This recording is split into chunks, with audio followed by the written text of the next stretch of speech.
I feel so bad for saying this, but I gotta be real with you and I gotta keep it honest, man. Um, Sterling Shepard, to me, you're definitely the biggest disappointment, and not because of who you are or how you play a game. I feel so bad for you that I really have a bad taste, really a strong bad aftertaste. It's been going like this for, I want to say, 4 years strong, because honestly, dog, it's not your fault. It's the result of Jerry Reese being a terrible drafting GM.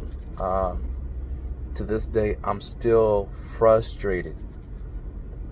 I wanted Michael Thomas in your draft slot. I wanted him so bad. I wanted him in the first round. Instead, I was happy when they took the first two players out of the, like they took, what's his name? They took Conklin and they took the guy with the Bears right now, the pass rusher. I was so glad they took those two guys out because I wanted him to take Michael Thomas. I said, screw it. I want you to make the Michael Jordan, Scottie Pippen of the NFL happen for Odell Beckham and Michael Thomas. I wanted that. And they wanted to get a number two pairing. I'm like, dude, how hard is it to have another outside receiving threat opposite of Odell Beckham?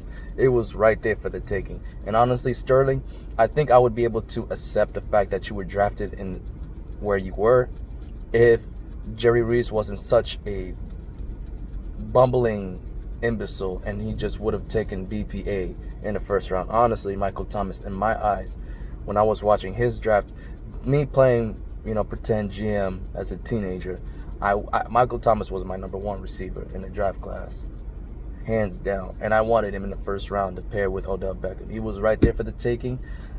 Either him or Laremy Tunsil. I would have been fine with either choice, but I definitely wanted Michael Thomas. That was the guy I wanted. And Reese didn't take him. He took Eli Apple. I mean, Ohio State product. I was like, okay, whatever. At least, I mean, he took the guy from the right college, just the wrong player. You know what I mean? So it's like, it's crazy. That was kind of like a shade towards me. It's like, okay, dog. So you're gonna go ahead and take somebody else from the same school as Michael Thomas, but you're not gonna take him. Okay, cool. Maybe the second round. And he was still on board. I was surprised when Michael Thomas was available for that long in the second round. I was banging the table. And then when I saw the Giants draft selection and I saw Goodell's mouth, your name, and I saw your name on the board, I was so disappointed. And like I said, it has nothing to do with you. You are a fantastic player, bro. I think you're a great slot player. And I think, you know what? Even though I see a couple flaws and like how you cut and you shift, you kind of tend to really, you're not the best at faking, cornerbacks and trying to trick them in what way you want to go. The way you shift, it's like you turn your whole upper body and you kind of twist in a weird way. But like if you just learn to just use your shoulders, man, a little bit more, you know what I mean? Just jiggle that a little bit, you know what I mean? And I definitely think, yeah, you would be a much more efficient and really clever slot receiver. But to me, it was such a bummer. Like, that was Jerry Reese's idea of having a number two aside Odell Beckham. To me, honestly, if I could redraft the 2016 draft class, and I'm keeping it real, I would take Michael Thomas with the first round pick, and then I would actually go with you in the second round. Simple as that. I would keep you. That's my issue right there. My issue wasn't about the fact that you were picked. My issue was that Michael Thomas wasn't picked. And I think that's what sucks, bro. I look at you and I'm like, you're a good receiver, but it's like they were supposed to have Michael Thomas. It was right there. And Reese was such a blind fool. I don't know if that creep on his shoulder, playing devil's advocate, aka Mark Russ, was telling him to forget about Michael Thomas, we got Odell, or something like that. I don't know what that creep was whispering in Reese's ear, but I feel like he's the reason why Reese doesn't have his job right now. Hands down. I mean, I look at that guy, the way he talks, he clearly needs therapy, especially with how he did that interview about what they would have done in the 2018 draft, talking about Sam Darnold being their choice and all that. I'm like, oh my God, you are such a fool. But either way, yeah, so Sterling Shepard, I just want to apologize, bro. I'm really sorry that I feel this way, but like I said, please don't take it personal, man. It's nothing against you. I really think you're a great receiver, and I think I could make peace with it if I could finally see Michael Thomas in a Giants uniform, man, and screw it. If I could see, and really that's what I wanted to envision at the end of the day. Odell Beckham on one side, Michael Thomas on the opposite, and you in the slot.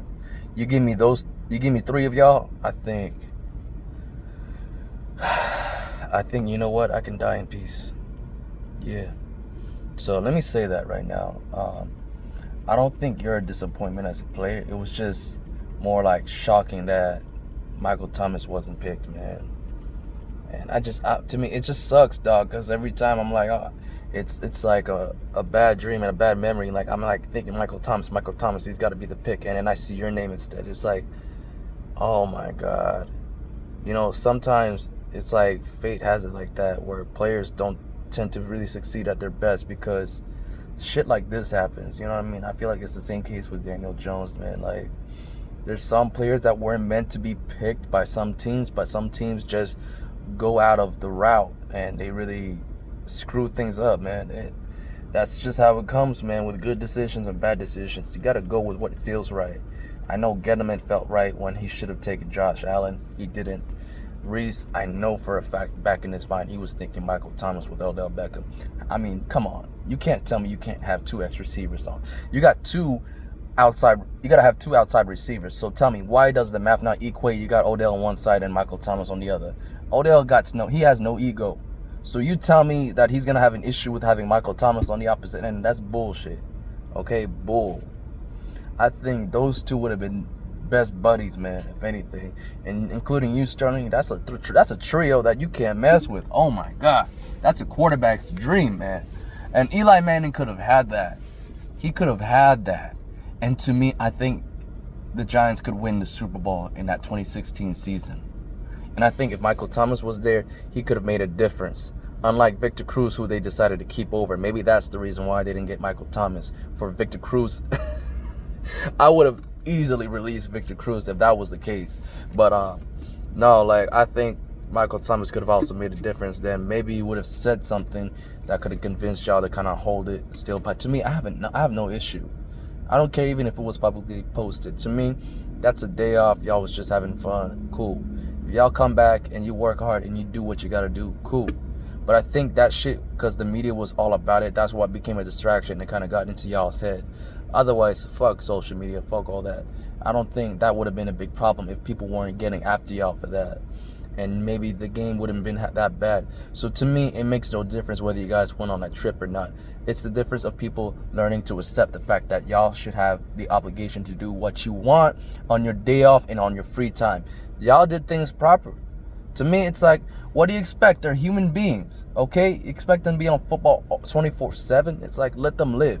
It's their day off.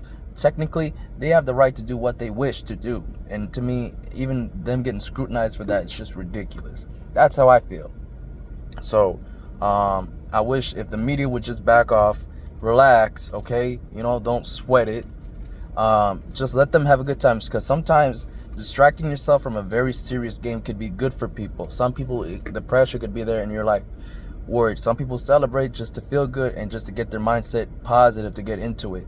You really can't, you got to give people the benefit of the doubt, especially if they're on a team that you root for. You got to give them the benefit of the doubt and understand things from a different perspective. If you can't, just stay quiet and listen to what other people got to say.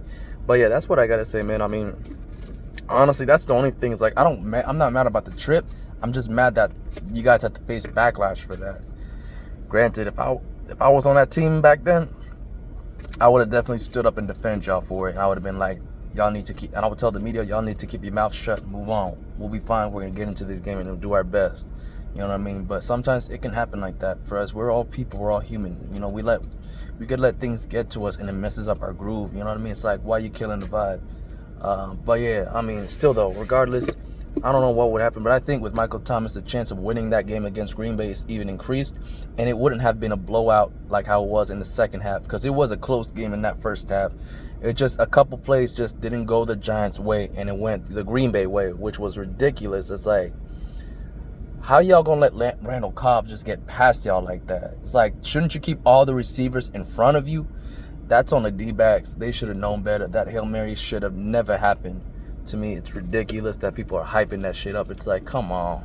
You talk about lucky by lucky, and it's like, is this gonna be the revenge for the Eli Manning Hail Mary play? I think that's why everyone was hyping it up, because they're like, oh yeah, we got back at the Giants, and then like, it's like they wanted to hype that up. It's like, I mean, I don't know what to tell you. I think the Hakeem Nicks Hail Mary was much more impressive than the other one, because while everyone loves to bash, and here's the thing, the media hates the Giants. It's the truth. Everyone wants to talk about the Cowboys are the most hated team. No, the Giants are. The media hates the Giants more than any other franchise. You could tell how much. When they do good, they're like, they make excuses like, oh, the other team could have had this or that. Like, oh, like they don't give the Giants credit for the good things they do. But when they screw up, they love to bash on the Giants, okay? They love to. That's how it is. You know what? And I can't wait. I can't wait. I'm going to be the biggest villain. And I'm going to show people, like, yeah, I'm on the team that you want to hate the most. So it's like, guess what, Cowboys? You guys can actually get a breather, because you know what? You're actually following your faith in Texas football. Ain't nothing wrong with that. But at the same time, I'm going to show, like, the whole world, yeah, here you go. You guys wanted to shit on us when we suck. Now we're winning dynasty after dynasty. Let's see how you do it now. Let's see how y'all hate. I'm going to love it. I'm going to celebrate the hate too, man. Oh, celebrate. I'm going to love it. I'm going to tease everybody that hates the Giants, the media people, everything. I'm going to be like, how do you like us now? We're still going to be winning. It's just, oh, man, I'm going to tease in interviews, all that. I'm just going to drop shades here and there and just tell them in their face, man. It's like, yeah, I bet you guys are disappointed, huh, that we're winning. It's as simple as that. And you know what? I don't care what they can say. They're going to tell me, oh, I'm obnoxious, oh, I'm immature, and this and that. But it's like, but you know what? You guys thought you were clever, thinking that you could just throw shades and make the Giants feel minimal. To me, that's like, okay, you want to treat us like that. Okay. So we ain't shit, huh? All right. I'll prove you wrong. I'll make you eat those words. And then when we're winning, you're going to get mad about us boasting and that. It's like, oh, please. Back then, when we actually did things the right way, you try to throw dirt on us regardless. Now we're actually speaking out about it, and you're still trying to throw dirt on us. It's like the cycle never changes. They love to hate when you're winning. So anyways, yeah, this is just like a memory bank video, man. I think I'm gonna drop it and be like, don't watch this until 10 years later.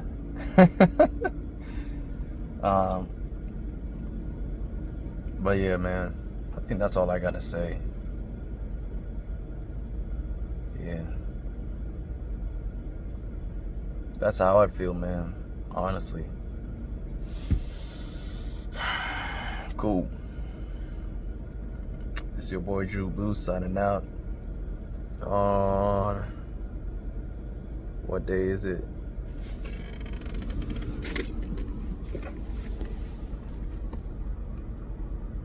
November 5th, 2020. Okay. I guess I'll see y'all in 10 years.